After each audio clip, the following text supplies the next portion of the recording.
YTN 라디오 이재현의 뉴스 정면 승부 4부 시작합니다. 내년 초로 예상되고 있는 국민의힘 전당대회를 앞두고 여당 내부에 균열 조짐이 좀 보이고 있습니다.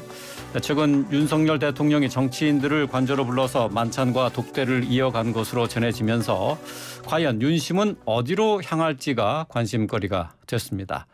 정면 인터뷰, 소란스러운 여당 내부 분위기를 살펴보겠습니다. 김재원 전 국민의힘 최고위원 전화로 연결되어 있습니다. 김 의원님 안녕하세요. 네, 안녕하세요. 예. 자, 먼저 그 화물연대 파업 사태와 관련한 얘기부터 좀 해보도록 하죠. 윤 대통령이 법과 원칙을 강조하면서 강경 대응 기조를 계속 이어가고 있는데요. 업무에 복귀하기 전까지는 대화도 없다. 선 복귀를 요구하고 있습니다. 자, 지금 뭐 결국은 화물연대 쪽의 백기투항을 종용하는 그런 상황이 된 것 같아요. 어떻습니까? 근데 이제 사실 정부에서 이미 화물연대에서 당초에 요구했던 그 일몰제 법안의 연장을 예. 이미 제안을 했었고요. 다만 이것을 이제 화물연대에서는 정부 측에서 받아들이기 어려운 방법으로 전 품목 그리고 전 업종에 대해서 확대를 요구하면서 일몰제 폐지 자체를 요구하고 있지 않습니까? 예. 그러니까 이제 대화 자체가 지금 당장에 되지 않는 상황이고 또 강경 대응이라는 것보다는 예. 정부에서 할 수 있는 원칙적인 대응을 하는 것 아닌가라는 생각이고요. 예. 제가 보기에는 윤석열 대통령을 선출한 국민들이 당초에 윤석열 대통령을 선출할 때의 그 마음, 법과 원칙에 따른 또는 그 사회 전체에 대해서 뭐 공정과 상식이 통하는 예. 그런 방식으로 정부를 운영해 주길 바라는 마음에는 뭐 부합하는 그런 지금 모습이 아닌가 생각합니다. 예. 지금의 상황을 원칙적인 대응이다 이렇게 말씀하셨는데 이게 이제 국민들로부터 지지를 받고 있다 이렇게 보시는 거죠? 물론 뭐 화물연대 측이나 또 일부 그 분들은 비판적인 분들도 당연히 있겠지만요. 그런데 네. 많은 국민들은 지금 경제도 어려운데 화물연대에서 뭐 물류를 멈춰서 세상을 바꾼다는 이런 주장에 대해서 과연 동의하는 국민들이 그렇게 많지 않으리라고 생각합니다. 그래서 이 상황에서는 원칙대로 대응하는 것이 가장 윤석열다운 모습이 아닌가, 그리고 국민들이 바라는 모습이 아닌가라고 생각합니다. 네. 지금 뭐 김 의원께서 말씀하신 원칙 대응이라는 것이 이제 정부의 지금 기조인데 이게 지금 최근에 윤 대통령의 국정 수행 지지율이 40% 선에 근접하는 결과가 계속 나오면서 여기에 더 고무된 것 아닌가 싶기도 해요. 어떻게 보십니까? 그런데 이제 사실 앞에서도 말씀드렸다시피 윤석열 대통령을 뽑아준 국민들은 이렇게 원칙적으로 원칙과 질서를 좀 잡아주기를 바라는 마음이 강했었거든요. 그리고 네. 지지율은 사실 50%가량의 지지를 얻어서 당선이 되었기 때문에 50%까지 회복하는 것이 지지자들이 이제 마음을 어떤 초심으로 돌아간 그런 마음을 보일 때 가능하지 않을까 생각하거든요. 근데 네. 지금 뭐 지지율이 올라간다고 해서 고무된다기보다는 원칙적으로 대응하는 것 자체가 맞는 일이죠. 앞으로도 뭐 다른 어떤 상황에서도 원칙과 정도를 가면 국민들은 신뢰를 보내지 않을까 생각합니다. 예.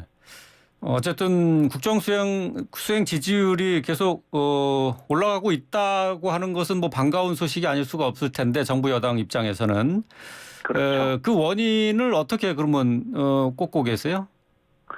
지금까지 너무 대통령께서 너무 전면에 나서도록 네. 뭐 내각이라든가 또는 대통령실의 참모들이 그 대통령이 전면에 나서도록 계속 상황을 만든 점이 없지 않거든요. 그것은 뭐 당 내분이 있을 때도 대통령이 직접 나서는 모습을 연출을 해버렸고 예. 또 이제 뭐 여러 가지 상황에서도 대통령이 직접 모든 것을 결정하는 그런 모습을 만들었었는데 그것이 국민들에게는 조금 이제 좀 약간 피로감을 만들었던 것 같습니다. 지금 보면 어쨌든 화물연대의 파업 사태는 원희룡 장관이 나서서 예. 적절하게 대응하는 모습이 있고 또 당의 과거에 이준석 대표의 어떤 문제라든가 이런 것도 당에서 제대로 처리를 못했었거든요. 근데 예. 이제 당권 경쟁을 두고 이제 당 지도부가 서서히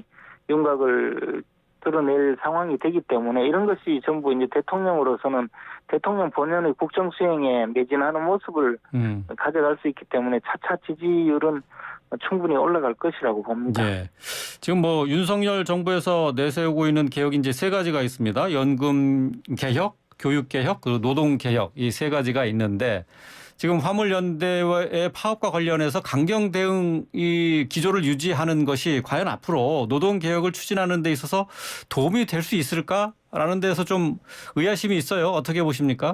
근데 이제 과거에 보면 과거 정부들이 항상 노동 개혁 문제는 등한시하고 노조 측의 특히 이제 민주노총의 요구가 있으면 그것을 어떤 마치 국민들이 보기에는 뒷거래하듯이 그런 식으로 접근을 해서 원칙도 없이 굴복하고 결국은 노조 측의 요구를 들어주고 법과 제도화 해버리는 예. 과정을 끊임없이 반복했거든요. 그러니까 이제 민주노총이 점점 귀족노조화되고 기득권화되고 그것이 이제 오히려 노동 현장을 악화시키는 그런 원인이 되고 말았었거든요. 근데 예. 사실 정부가 노조 측과 맞서기 위해서는 무기평등 원칙이 반드시 지켜져야 되는데 그러려면 이번처럼 업무개시 명령이라든가 이런 그 노동관계법에 규정되어 있는 예. 원칙적인 수단을 사용하는 것이 필요합니다. 그래서 이번의 대응은 앞으로 이제 노동개혁에서 정부 방침이 어떻게 나올지를 가늠해 볼 수 있는 시금석이 될 텐데요. 예. 저는 앞으로도 이런 노동개혁 문제에서는 조금 더 원칙적으로 정부가 할 수 있는 그 방향을 정해야만이 노동개혁 문제에도 접근할 수 있다고 봅니다. 예, 알겠습니다. 자, 대통령실이 김종대 전 정의당 의원 그리고 방송인 김어준 씨를 경찰에 고발했습니다. 김 전 의원이 김 씨가 진행하는 라디오 프로그램에서 대통령 관저 이전 과정에 역술인 천공이 관여했다라는 의혹을 제기를 한 데 따른 것인데요. 자, 대통령실이 직접 고발에 나선 건 장경태 의원에 이어서 두 번째입니다. 지금 대통령실이 이렇게 고발에 나서고 있는 것에 대해서 전 정권과 뭐가 다르냐 하는 비판도 나오고 있어요. 어떻습니까? 근데 전 정권이 어땠는지는 모르겠는데요. 김종대 의원은 그 대통령 집무실을 용산으로 옮기는 그 문제에 대해서도 네. 과거에 TV 토론에 나와서 절대로 불가능한 일을 벌인다. 결국은 하다가 그만둘 거다 하고 엄청 자신 있게 말씀하셨거든요. 그런데 결국 윤석열 정부는 직무 시작을 용산 청사에서 시작을 했거든요. 그러면서 그때도 온갖 이야기를 했는데 제가 봐서 그것도 허무맹랑한 이야기가 많았었거든요. 근데 이제 드디어 관저 이전 문제를 천공이라는 분을 내세워서 또 그 허무맹랑하고 그 저항된 이야기를 하니 사실 대통령실에서 이런 문제로 계속 그 공격을 당하는 것이 엄청 힘든 상황이 될 것이고 또 국민들은 또 그렇게 있으면 이런 약간 그 말초적인 주장은 또 믿는 경향이 있거든요. 그래서 확실하게 그 진실을 가리기 위한 그런 조치가 아닌가 생각합니다. 그리고 이런 허황된 이야기 자꾸 하는 분들에 대해서는 일정한 제재가 가해지지 않으면요. 끊임없이 이것이 사실인 양 퍼뜨리기 때문에 일정 수준의 지금 제재는 반드시 필요하다고 봅니다. 그러니까 앞으로 이제 근거 없는 의혹이나 괴담 수준의 음모론 이런 것들에 대해서는 대통령실이 이렇게 대응해야 된다 이렇게 말씀하시는 거네요? 예, 한편으로 보면 그저 그 뒷담화 수준의 이야기가 아니라 그럴듯한 내용으로 허무맹랑한 이야기를 계속하면 대통령실도 어쩔 수 없이 이런 조치를 하는 것 아닌가 생각을 하는데요. 사실 저도 그 현장에 있었었는데 그때 당시에 그 김종대 의원이 대통령 집무실 이전과 관련해서 여러 가지 이야기할 때 제가 아는 제가 청와대에서 근무했던 당시의 일과도 결부시켜보면 사실이 아닌 내용을 마구 이야기했었거든요. 그런데도 그분이 또 마치 전문가 행세를 하니까 예, 국민들은 또 그것이 그럴듯해지고 전문가라고 주장하면서 또 언론에서는 그분의 이야기를 계속 쓰고 그러면 이것이 걷잡을 수 없어지거든요. 그러니까 사죄에 일정한 제한이 필요하다고 봅니다. 예. 또 지금 한동훈 장관 같은 경우에는 청담동 술자리 의혹과 관련해서 김의겸 의원 또 그리고 더 탐사에 대해서 10억의 명예훼손 손해배상 소송을 냈고 또 형사 고소도 같이 냈습니다. 자, 민주당의 고민정 의원은 이 한동훈 장관의 고소 그리고 대통령실의 형사 고발을 놓고 정치의 실종 시대다라고 비판을 했는데요. 어떻게 보십니까? 정치적으로 해결할 수 있는 걸 너무 사법적인 자태를 들이대는 것 아니냐 하는 비판입니다. 정치적으로 뭐 어떻게 해결을 합니까? 김의겸 의원이 사과를 하고 재발 방지 조치를 하는 겁니까? 아니면 김의겸 의원이 의원직을 사퇴합니까? 아니면 입을 다물겠습니까? 그분이 계속 떠들겠다고 주장을 하고 있잖아요.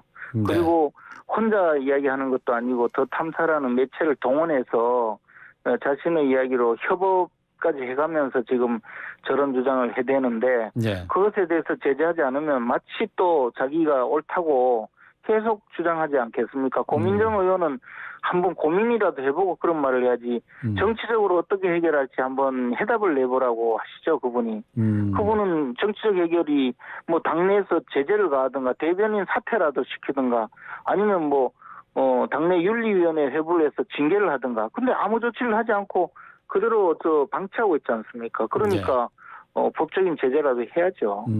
뭐 정치적으로 해결할 수 있는 선을 이미 넘었고 할 수 없는 상황이다 이렇게 보시는 거네요. 정치적으로 해결을 하려면 당내에서라도 하다못해 대변인이라도 사퇴시켜야 되는데 도리어 더 떠들게 만들어주잖아요. 그리고 고민정 의원 같은 사람은 은근히 지금 옆에서 찬양하는 것 아니겠습니까? 그런 어떤 부류의 정치를 하고 있는데 무슨 정치적 해결 운운하는지 모르겠습니다. 예. 한동훈 장관의 그 10억 손배소하고 형사 고소와 관련해서 이제 진중권 교수가 한 얘기가 있는데요. 법적으로는 뭐 한 장관이 그렇게 대응할 수밖에 없는 상황이 온 것은 맞다. 하지만은 정치인이 된다고 한다면은 이 어떤 포용심이나 관용을 보여줄 필요가 있지 않겠느냐 그렇게 얘기를 했습니다. 어떻게 보세요? 그런 면에서 지금 한동훈 장관의 이 형사 고소 고발 뭐 관련해서는 말리고 싶다 이렇게 얘기를 했던데. 일단 뭐 아직 한동훈 장관이 지금 정치인으로서 한 게 아니고 네.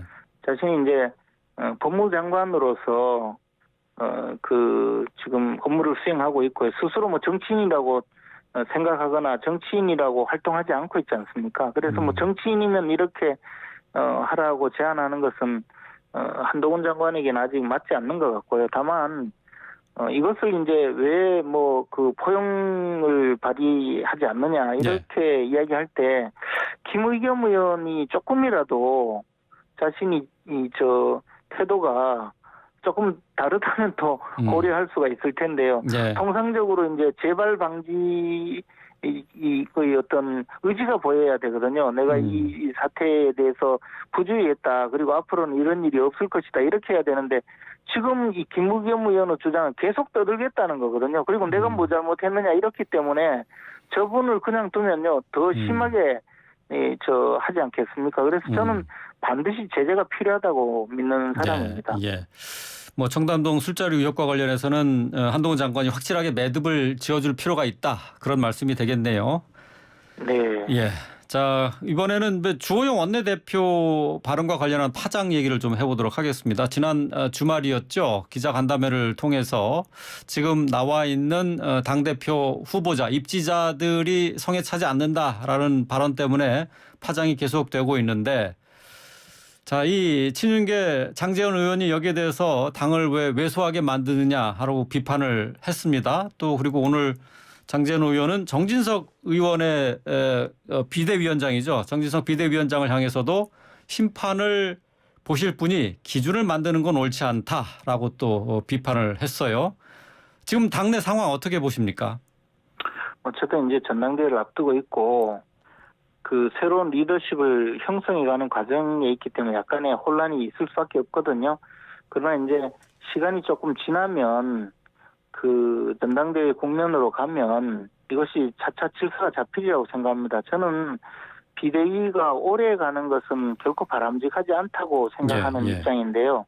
비상대책위원회가 마치 상시적으로 계속적으로 활동을 하고 그것이 그 선출된 지도부처럼 활동을 하다가 보면 때때로 이렇게 내부적인 어떤 도전에 직면하는 경우가 있거든요. 네. 비대위가 조금 더 빨리 그 전당대회 일정을 정하고 그 구체적인 그 일정을 제시를 하면 이런 어떤 혼란은 자연스럽게 해소가 되고 곧바로 이제 전당대회 국면으로 넘어가지 않을까 생각합니다. 네. 지금 뭐 한시적인 상황이기 때문에 이런저런 이야기가 나오고 그것이 또 굉장히 크게 받아들여지는 것 아닌가 생각합니다. 예. 전당대회가 이제 가까워질수록 질서가 잡혀갈 것이다 이렇게 말씀하신 건가요? 그러면은? 예, 왜냐하면 이제 뭐 당대표 의 뜻을 두고 있는 분들이 구체화되고 쟁점이 정리가 되면 지금 이야기는 다 뭐 별로 의미가 없는 이야기가 될 것이거든요.